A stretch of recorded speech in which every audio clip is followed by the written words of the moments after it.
Namasté, je suis Sandrine Muller-Bohar, je suis guérisseuse. Ben non, il n'y a pas de hasard, comme d'habitude, parce que vous êtes dans une situation extrêmement inconfortable, ou peut-être un de vos proches. Inconfortable au point où vous en avez la nausée tous les jours. Vous vous sentez instable, vos jambes flagellent, vous pourriez vous effondrer facilement. Vous n'avez juste pas envie de sortir de votre lit tellement tout ce que vous vivez est inconfortable. Eh bien, cette vidéo est là pour vous montrer que cet inconfort n'est pas là par hasard. En fait, vous vous dites, j'ai tout essayé. J'ai essayé d'être gentil, j'ai essayé d'arranger la situation. Alors peut-être que c'est à votre travail. D'un seul coup, on ne vous considère plus. D'un seul coup, on ne vous regarde pas. Il y a beau faire des efforts, ça ne change pas. Peut-être à la maison, pareil. À la maison, vous faites vraiment beaucoup d'efforts pour éviter les conflits, mais même les conflits surviennent quand même. D'où cet inconfort. Alors, je vais vous poser une question. Imaginez une petite poupée qu'on tient par un pied, comme ça, la tête à l'envers, les habits complètement à l'envers, les cheveux comme ça, d'accord? Voilà ce que l'univers est en train de faire. Il est en train de vous secouer, comme ça, c'est vous la petite poupée. Il est en train de vous secouer, vous êtes complètement tourneboulé, complètement échevelé. Ça vous donne envie de vomir parce qu'on vous secoue et il est en train de vous dire « Qu'est-ce que tu n'as pas lâché ?» Il reste un truc à lâcher. Et tant que vous n'aurez pas lâché, l'univers ne vous lâchera pas. Alors la Terre-Mère a de bons enseignements sur comment une situation d'inconfort peut vous rendre service et vous rendre plus grand, en fait.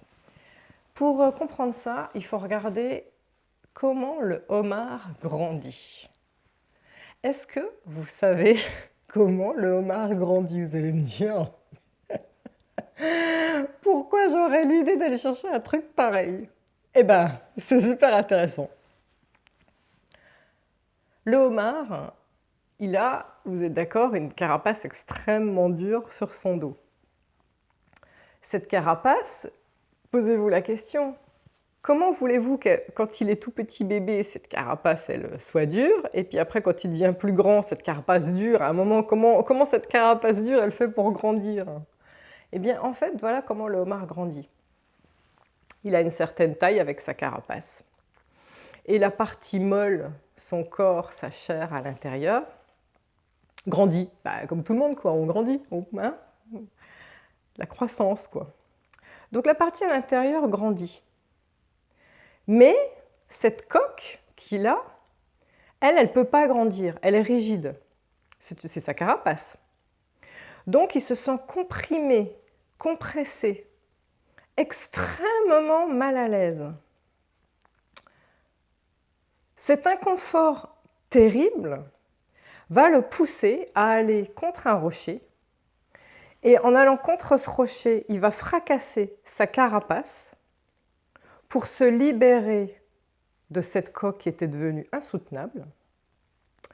Et il va y avoir une phase où il va être extrêmement nu, vulnérable. Il est tout mou, il n'y a plus que son corps tout mou avec zéro défense. Donc en général, il reste un petit peu sous son rocher le temps de refabriquer une nouvelle peau, une nouvelle carapace. Et dès que sa carapace commence à être un petit peu plus, à peine un peu plus rigide, eh bien il sort, nouveau, plus grand, il respire. Et ainsi de suite, jusqu'à un inconfort qui le pousse de nouveau à faire une étape extrêmement dangereuse pour sa survie. Et après, il va pouvoir regrandir. Eh bien, je vais vous donner deux situations, une perso et une boulot, qui va vous expliquer en fait comment fonctionne l'univers par rapport à cet inconfort. La boulot, c'était il y a longtemps, c'était dans un de mes tout premiers métiers. Je travaillais dans une grande maison de disques. Et ce qui m'est arrivé est arrivé à plein d'entre vous, vous connaissez la musique. J'étais chef d'un service que j'avais moi-même créé, donc a priori, on va dire, plutôt en sécurité, et arrivait un nouveau grand patron. Parce que le patron de ma maison de disques est décédé d'un accident de moto.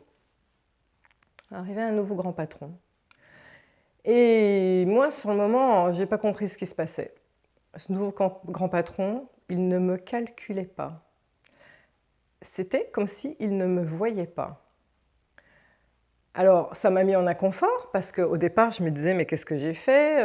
Qu'est-ce que j'ai mal fait? Je n'ai pas compris. Et comme c'était un grand patron, tous ses employés, la clique des employés qu'il avait amenés avec lui, tous ses collaborateurs, agissaient exactement comme lui. Donc j'avais toute une nouvelle équipe de gens qui ne me calculaient pas. C'était terrible. Je me souviens dans les réunions, dans des réunions que je devais animer, il était là et c'était lui qui s'adressait à mes interlocuteurs à ma place. C'était surréaliste. Je me demandais ce que je foutais là, en fait. Et je me souviens que je cherchais désespérément à m'accrocher à ce métier parce que je me disais que c'était ce que j'aimais à la base, c'était ma stabilité. Et l'univers, un jour, m'avait dit « lance-toi ». Et il m'avait envoyé dans la tête la métaphore de quelqu'un qui se jette à l'eau, qui plonge. Je ne savais pas vers quoi, mais il fallait que je plonge. J'ai compris. Et un jour, je suis tombée dans la rue sur des gens d'une boutique de meubles patinés qui étaient en train de patiner leurs meubles pour les vendre. Et moi, j'étais en train de faire ça chez moi. Je m'étais dit, très bien, ça va être mon nouveau métier. Et donc, ça a été dingue, parce qu'à ce moment-là, en fait, ce que j'ai compris, c'est que comme il était nouveau, le patron, et qu'il mettait en place une nouvelle équipe, il voulait de toute manière me remplacer. Il voulait organiser son service différemment, à faire disparaître mon métier. J'ai pu prendre de l'argent, créer ma société. Donc créer ma société, c'était dur parce que c'était un métier que je ne connaissais, mais pas du tout. Et moi, en tant qu'affaire, je me fixe des défis. C'était pas juste avoir une boutique que je voulais faire, c'était être grossiste carrément dans le monde entier. C'est pas grave, je me suis lancée. Je me suis lancée et j'ai eu l'aide de l'univers. C'est ça qu'il faut que vous compreniez. D'ailleurs, il y a un YouTube qui s'appelle « Lancez-vous » qui va vous expliquer comment vous lancer. C'est très important. Il faut comprendre qu'à partir du moment où vous lâchez ce que vous croyez être une stabilité, ce n'est plus une stabilité. Quand vous êtes dans le stade où on vous secoue comme ça, il n'y a plus que vos peurs et votre mental qui vous font croire que vous êtes dans une stabilité. En réalité, la situation dans laquelle vous êtes n'existe déjà plus. C'est ce qu'on m'avait dit à l'époque aussi, quand je travaillais dans cette maison de disques. On m'avait dit, Sandrine, enfin là-haut, ton métier n'existe déjà plus. Oui, il était physiquement là, j'étais là moi. Mais je sentais au fond de moi, cet inconfort venait du fait que, au fond de moi, tout criait, mais ça n'existe plus. Pourquoi tu t'accroches à de la fumée, à des fantômes? Il faut que tu avances en fait. La deuxième situation que je voulais vous raconter, c'est une perso. C'était un stade de ma vie juste avant mon divorce, qui a duré longtemps. Il y a eu 2 années très très inconfortables dans le couple, avec beaucoup de tensions. Et la personne éveillée que je suis, j'essaye de faire du mieux que je peux avec qui je suis, d'être la meilleure version que je peux, d'être de moi-même. La personne éveillée que j'étais se disait, eh bien, il y a des situations de conflit, tu vas envoyer de l'amour pour envoyer des bonnes énergies et faire changer l'autre. Hein, le fameux conte « se changer pour changer le monde ». Je pensais que par mon exemple, si j'envoyais de l'amour, si je faisais en sorte que tout se passe bien, l'autre réagirait en fait dans l'amour. Ben non, ça ne se passait pas comme ça. Et pareil, je me souviens que j'avais la boule au ventre 24 heures sur 24. J'avais la nausée 24 heures sur 24. Pareil, on me secouait. Et il y a eu un jour où, on va dire, une engueulade plus forte que les autres. C'était comme la goutte d'eau. Et au fond de moi, j'ai senti un truc qui se débloquait et je me suis dit, écoute, tu ne peux plus t'accrocher à une vieille situation inconfortable. Elle n'est tu n'es même plus en sécurité, alors que tu crois, toi, désespérément, en t'accrochant là, que tu vas rester en sécurité. C'est pas vrai, vois les choses en face, tu n'es pas en sécurité, tu ne te sens pas bien, ton corps te le dit, il est en inconfort. Donc, l'univers m'a envoyé la situation, encore une, mais peut-être celle de trop, la fameuse goutte d'eau, vous savez. Et je me suis dit, ok, c'est bon, c'est maintenant que je dis que c'est fini. Et à ce moment-là, c'est là qu'il faut que vous entendiez ce message-là. Avant de faire le grand saut dans le vide, avant de quitter votre carapace d'inconfort, demandez au guide, demandez à l'univers si vous êtes sur la bonne voie. Et là, écoutez bien ce qui va se passer, écoutez les signes.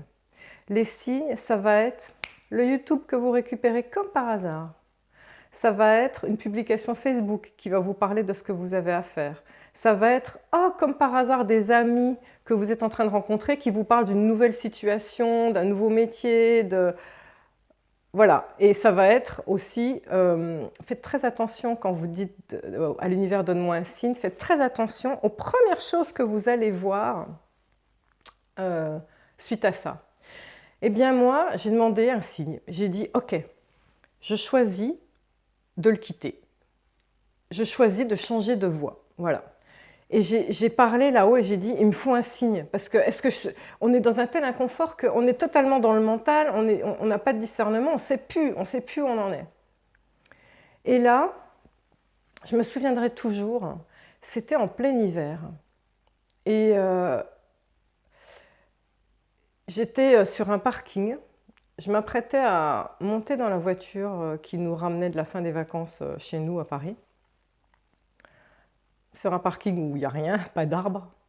Et d'un seul coup, je me suis sentie enveloppée d'un parfum de figue.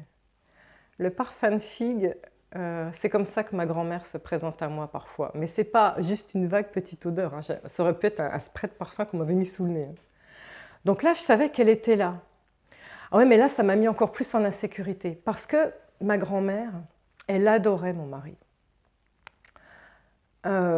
Donc, au départ, je me suis dit, ça se trouve, comme elle l'adorait, de là-haut, elle est en train de me dire, coûte que coûte, accroche-toi, reste encore avec lui. Mais moi, j'étais déjà sur ma voie et vraiment, je voulais vérifier que c'était pas ça qu'elle était en train de dire, coûte que coûte, accroche-toi, mais je voulais savoir que si de là-haut, elle avait un nouvel angle de vision. Moi, je savais juste qu'elle était présente à ce moment-là. Je monte dans la voiture, j'allume la radio. Et là, c'était une chanson qui est connue de Sacha Distel, mais qui était chantée en anglais, parce que j'adore le jazz.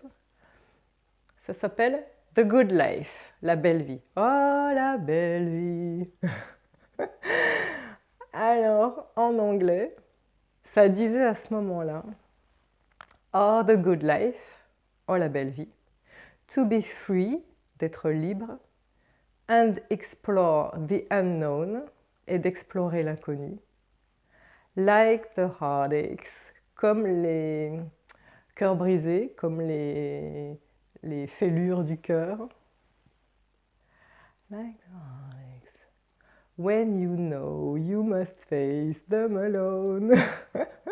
Quand tu sais que tu dois y faire face seul. J'en ai encore des frissons. En fait, je crois qu'elle est encore là pour me donner le message avec vous. Je savais pas que tu serais là, mamie, pour m'aider à faire ce YouTube. J'ai su que c'était ça, c'était ma voix. J'ai su que j'étais sur le bon chemin. Mais j'avais, là, à ce moment-là, j'avais plus aucun doute. Pour terminer ce YouTube, souvenez-vous que le homard, quand il a brisé sa carapace, il est à un moment vulnérable. C'est ce sentiment que vous allez avoir. C'est-à-dire, vous quittez une situation qui était totalement inconfortable, mais dans votre mental, qui était quand même sécuritaire et confortable. Vous quittez un boulot vers rien. En l'occurrence, moi, c'était vers créer carrément ma société. Ou vous créez une situation de couple, familiale, une cellule, vers rien. Le divorce, la solitude. c'est quand dans la vidéo Lancez-vous, ça s'apparente aussi au saut dans le vide. Il y a une partie qui est extrêmement, où vous êtes extrêmement vulnérable. Sachez que vos guides sont là. C'est, comme je dis dans l'autre YouTube, votre filet de sécurité, où ils disent « Vas-y, allez, saute, on s'en fout, t'inquiète, on te retient !» Donc ça, c'est très très important. Pendant cette période où vous êtes seul dans votre vulnérabilité, entre guillemets, demandez les signes. Vous en aurez tout le temps. Ça, c'est très très important. Il ne faut pas vous refermer sur vous. Demandez là-haut, vous aurez de l'aide. D'accord? Ça, c'est très très important. Et la leçon que j'ai à vous donner, c'est que, souvenez-vous, quand le homard casse sa carapace, c'est parce qu'il était compressé, comprimé. Et puis quand il l'enlève, oh, je respire. Et puis ça recommence, hein, de nouveau un autre inconfort dans une autre phase de votre vie, comprimé, comprimé, hop, je la casse, je respire. Eh bien, je veux que vous compreniez que, énergétiquement parlant, votre aura agit de la même manière. Vous avez jamais remarqué qu'on parle de certaines personnes qui sont très charismatiques, solaires? Eh bien, en fait, ce sont des personnes qui ont une aura qui rayonne vers l'extérieur et qui est lumineuse. Eh bien, sachez que au moment où vous êtes dans l'inconfort, en fait, ce qui se passe, votre aura fait aussi une croûte très, très, très figée. Elle veut pouvoir briller, elle veut pouvoir respirer. Mais en fait, elle est tassée sur votre façon d'agir, vos vieux schémas, votre vieille façon d'appréhender la vie. Elle est tassée, elle ne rayonne plus. Et puis au moment où mentalement vous passez à autre chose et vous sortez de votre inconfort, vous brisez la carapace et votre aura s'ouvre. Et ce soulagement que vous allez éprouver du fait d'avoir quitté une situation inconfortable, même si vous vous lancez dans le vide, même si vous êtes dans l'inconnu, même si vous êtes à nu, ce soulagement va se sentir sur votre visage tout de suite. Ce soulagement va se ressentir dans votre énergie. Les autres vont vous renvoyer « Oh, mais qu'est-ce qui t'arrive? T'as l'air vachement bien !» Ah ben, c'est ça qui est fou, c'est le paradoxe, c'est qu'on va vous dire « T'as l'air super bien !» Et au fond de vous, votre mental aura encore cette partie pétrifiée. Ne le laissez pas prendre prise sur vous. Parce que votre âme, elle sait que vous êtes en train de grandir, elle sait que vos guides sont là pour vous soutenir, qu'il y a des filets de sécurité, il ne peut rien vous arriver de mal. Merci de m'avoir écouté et d'avoir compris pourquoi votre situation est inconfortable. Il vous reste à briser la carapace. Namasté.